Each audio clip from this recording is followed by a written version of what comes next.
Welcome back. You're watching Luck on Sunday. Hope you've enjoyed the show so far, and I'll look back on the derby and a few key points raised about the betting industry from Neil Channing, prescient as always. I don't know whether he persuaded my next guest to sing on the show. I will find out a bit later, but we've got important matters to discuss between now and then because he is the Chief Executive of the Betting and Gaming Council, Michael Dugher, former Labour Party frontbencher. Michael, very good to see you here, and thanks for coming in. No, not at all. Thanks for having me. It's important times round the corner, isn't it, with the Gambling Act not too far away. And today, writing on Politics Home, you've urged the government, to put no finer point upon it, to get on with it, get on with their review.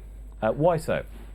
Well, we've seen quite a number of reports in, I was going to say in recent months and in recent days. So I think there is very much a live debate as to what the future regulation of gambling should be, and we really think it's time to get on with it. We'd welcome the opportunity actually to have that review and to engage with the government. We want to do that for the 100,000 people who work in our industry, but also make some of the points about how can we make sure we get as safe for gambling as possible. The BGC was set up in November last year to be a standards body, a new standards body for the industry. So the work that we're doing on safer gambling is absolutely front and centre to what we do. We're getting on with that right now in our own way, but also we think in terms of working with the government, we'd like to feed into their review. And we've got to get this right as well, because I think there's always critics of the industry, always have been, and sometimes the industry has deserved some criticism. But I think we've got to make a distinction between those who,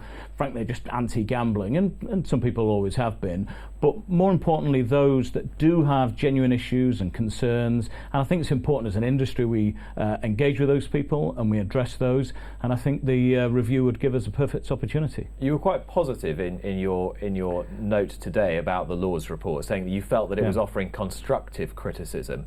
What are the key takeaways, do you think, for the gambling industry to act upon from what the House of Lords has said? I was impressed by the Lords report because, unlike some other reports, I thought it was a substantial, thoughtful piece of work. We didn't agree with every recommendation. We did agree with many of them, actually, and we think they are worthy of being looked at by the government. But I was most impressed by the fact that they said we've got to strike a balance between how can we make gambling safer for everyone, how can we address the issues of problem gamblers. It may be a tiny minority of gamblers, but it's really important because for every single problem gambler, that has a terrible impact, not just on themselves, but on their family. So we have got to do more in that area, but also recognise that, look, for nearly 30 million people who have a bet on a regular basis, they do so, the vast majority, perfectly safely. And it's about getting the balance right between good regulation that deals with some of the issues, but also protects the right of people to enjoy betting in a safe way. So what did you agree with? Well, I think the ombudsman is an idea, I think, whose time has come. I think got to get the details right, but I think that would give some redress for consumers. So a gambling industry ombudsman, how would that work? Well, that'd be something for the government to work out, and there's quite a lot of different suggestions. But I think having some kind of ombudsman to give further protections for consumers and to deal with some issues in the past, I think would be a positive thing. And that would be a government supported, government backed ombudsman rather than an independent situation which we've got at the moment. Yeah. So that would be something very much for the government to decide if it wants to go down that direction. But I think we're open-minded to that. Also, I think the way that the report dealt with the economic contribution that the betting industry makes to UK PLC, I think that's something we shouldn't forget about. The industry pays over £3 billion in tax. In these uncertain times for the Exchequer, that is money worth having. The employment it brings, the enjoyment it brings as well. This is part of our culture to have a bet. Millions of people like a bet, millions of people don't, and that's okay too. But millions of people do, and they should have a voice in this review. And of course, we've got to avoid, and this is really important, unintended consequences. So we've got to think through proposals and to say, look, what impact would they have, for instance, on sport? What impact might they have in terms of racing or other sports? You heard concerns voiced this week from the English Football League, who are talking about the impact that, say, an advertising ban, sponsorship ban might have for lower league football clubs. So all of these things we've got to work through, and it's really, really important to me, again, going back to our commitment to safer gambling, which is we don't want to get the regulation wrong so that it drives punters to the illegal black market offshore online operators that prey on punters through kind of platforms online. They're not doing the age verifications or the other checks or the interventions on problem gamblers or advertising safer gambling. They're not doing anything that the regulated industry is doing. And there is a danger, I think, if we go too far, that we drive consumers and gamblers to those rogue, illegal black market operators. How well do you think the regulated industry is doing in terms of promoting their own product? How ethically do you think they're promoting their own product at the moment?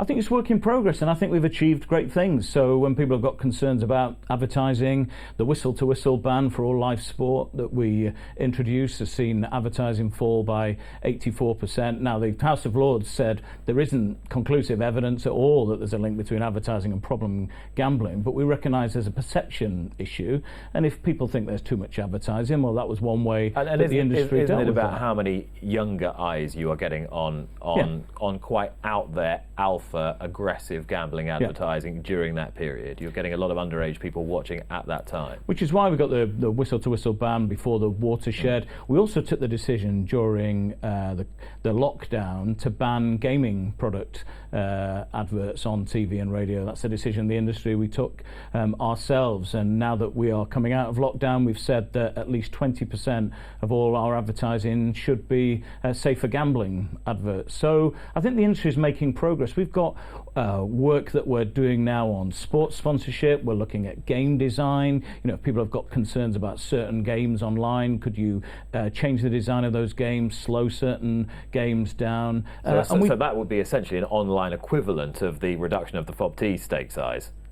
It wouldn't just be stakes, because there's other things you can do. It's about the speed of play. So one of the things that I think is not easily understood in relation to online gambling But what I'm saying is it's taking away your ability to just pour money in hand over fist. And just to do what you want. I mean, and in terms of encouraging deposit limits, affordability checks, the thing that online enables you to do, because of the data that you can have stronger identity and age verifications. You can intervene directly, and operators do all the time. I mean, we've closed tens of thousands of accounts where we've intervened on players. You can monitor play and spend. So one of the things we said during the lockdown, if a player is playing more and spending more than they normally do, there can be a direct intervention. There can be a text message, an email, they can receive safer gambling messages direct to them. So actually the data technology is our friend here when it comes to safer gambling. And we cannot dismiss the concerns of those who are anti-gambling, Carolyn Harris, Ian Duncan-Smith, to name two prominent MPs, because at heart they've got people's mental health in their best interests. At heart, that's what they believe in. So you have to presumably persuade those parliamentarians that there are aspects of having a bet that are not only enjoyable but perfectly legitimate.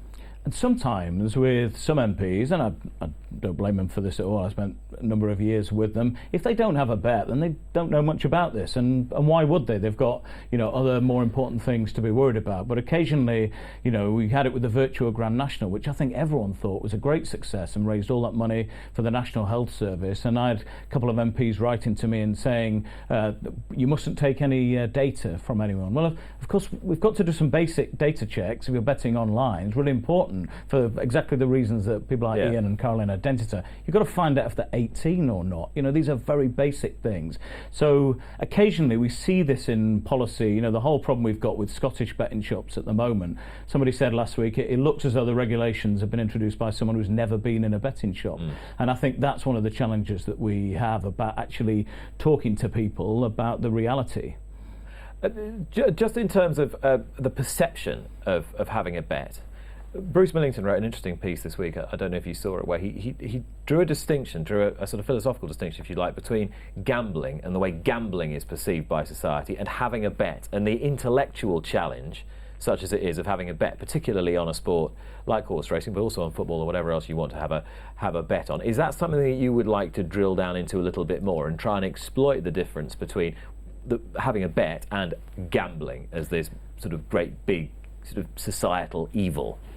Well, people say it. I mean, a lot of it is. These are issues of perception. I recognise that, and so there's lots of people who. But is it something you'd like to? Would you like to play out? I think the review provides us as a country with an opportunity to actually talk about these issues properly, in an informed, in a grown-up way, and have an evidence-based discussion. And that's all we're asking for. So the number of people you met say, "I don't gamble," and then you say, "Do you play the lottery?" "Oh, I play the lottery. I don't gamble." Or, I don't like gambling. I like bingo, but I don't like gambling. Okay.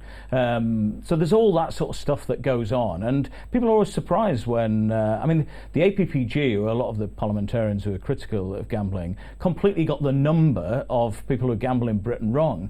And they got it wrong by, over 10 million. So I think they underestimate the kind of scale that for millions of people, it's just what people do. And for the vast majority of them, they do it safely. Now, does that mean that we can't do more to improve safer gambling? Absolutely not. We need to work really, really hard as an industry, but with the government, with the regulator and others, and sport, to see if we can drive further improvements in standards. But we've got to make sure that we get the balance right in all of these things. To whom is your responsibility, Michael? Is your responsibility to the bookmakers, or is your responsibility to society? I think it is in the interests of all of us, whether it's the industry, whether it's the government, whether it's sport like racing, or whether it's society as a whole, that we get this right, that we get regulation that is fit for purpose, that does protect the most vulnerable, that does drive higher standards in terms of safer gambling, but also that protects the ability of the industry to provide what is a perfectly enjoyable and perfectly safe experience for the vast majority of people. I think we'll be able to do that as part of the review. I hope so. What, from your personal perspective, what do you think the major bookmakers at the moment in terms of their marketing and advertising can do better and more responsibly? How would you like to see them tailor their campaigns to make betting a better space? I think it is work in progress, and it is ongoing work. So the BGC, I think, has helped to hasten a lot of that work, but I see it all the time. Some of it is more advanced than others. We've made a lot of progress, even in very recent weeks and months, on advertising. Game design is something that we're working on. There are work that we're doing with the regulator, so restricting VIP schemes, as they're called, to... Because especially in the racing industry, that takes a lot of heat. And it does across the board. Often, yeah. And that's why I think putting those restrictions that we strongly support in terms of under 25-year-olds, I think is important work. Is there more that we can do in some of these areas? There always is. And I think some of it we can do ourselves as an industry, some of it the regulator can do to us and with us, and some of it, though, I think will require changes from government. And frankly, the whole thing, it slightly reminds me of when I was a kid in the 80s growing up in Doncaster. There was Look North, BBC Look North would cut to this hotel on the cliff edge in Scarborough for days on end that was gradually falling into the sea, and we would all tune in every evening to see if another bit of the conservatory had fallen in yet. And I just think there's a constant pounding against the gambling industry, and now I understand where that's coming from, but I think we do have to take a step back and have an evidence-led approach. I think the review would provide a really good framework to do that, because we have got to get all of these things right. So when I've seen campaigners in recent weeks talk about having a £5 maximum stake on sports betting. Well, you say to guys who are having a bet on the Derby, they can't have more than the £2.50 each way. It's about affordability and about responsible gambling and about making sure it's safe. But these kind of arbitrary limits. There'll be people at home now sitting here saying, hang on a minute, I tried to have more than £2.50 each way, but I keep getting knocked back. And then that is clearly a key area of the industry which year on year gets more and more focus, and quite rightly, and more criticism. People cannot get a bet on. Is customer relations in that regard within your remit?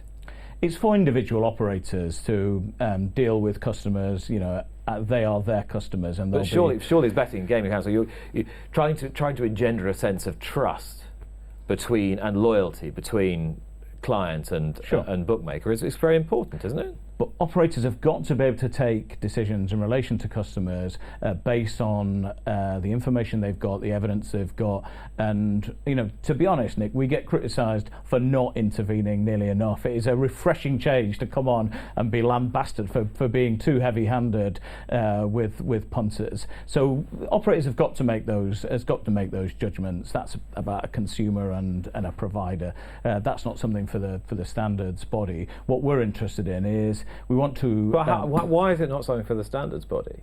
The standards body is supposed to be holding your members to the highest possible standards. But if there are individual circumstances that I couldn't possibly be aware of about a particular customer, but it's not individual. But when it's policy, it's about broad policy. It's about trading policy and policy in how you deal with your customer base, and that which has undoubtedly shifted through the last decade and a half. Is that not within your remit to try and present a more positive view of the betting industry? You need to have people who bet trust the industry.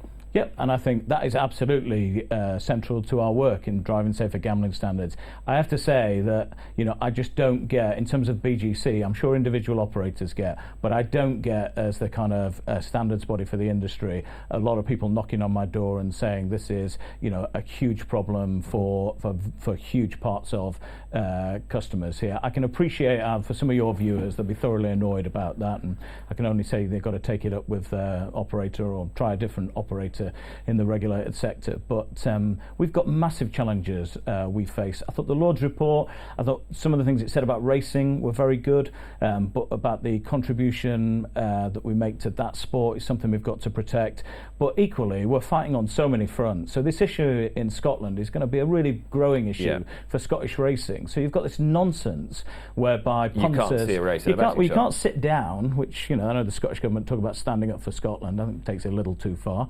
But you can't sit down and you can't have the TV on. Now, south of the border, you can. Now, the issue is about restricting numbers. I understand that. But how do they restrict numbers in other parts of high street retail in Scotland? Well, they just have a maximum in terms of who can come through the door. And that happens throughout the whole country. But we've talked to operators this week. There's been a 90% fall in revenue. They are making betting shops in Scotland simply unviable. And that will have an impact. I really worry about that in terms of Scottish racing. Michael Dugher, thank you very much. Thank you. Michael Dugher, the Chief Executive of the Betting and Gaming Council. July